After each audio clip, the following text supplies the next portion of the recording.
నన్ను జైల్లో పెట్టారు ఏ కారణం లేకుండా.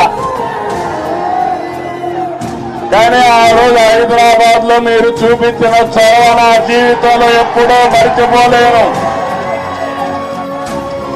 ఇప్పుడు సెంటర్ లో గాని అదే మాదిరిగా గచ్చిబౌలిలో మీటింగ్ పెడితే రెచ్చిపోయిన ఉత్సాహంతో నాయకులు లేకపోయినా మేమే నాయకులని చెప్పి లక్షల మంది వచ్చారంటే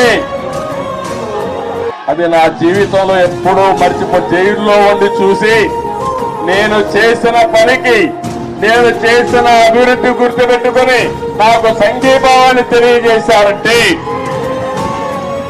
ఆ రోజే నేను అనుకున్నా నా జన్మ చరితార్థకమని. ఇక్కడే కాదు ప్రపంచం మొత్తం అన్ని 70-80 దేశాలు, ఆ దేశాల పేర్లు కూడా నాకు తెలియవు. కానీ తెలుగు వారు అక్కడికి వెళ్ళి 53 రోజులు రోడ్డెక్కి నిరసనలు తెలియజేశారు. ఇది మరిచిపోలేని అనుభవం అని చెప్పి నేను మీకు తెలియజేస్తున్నా.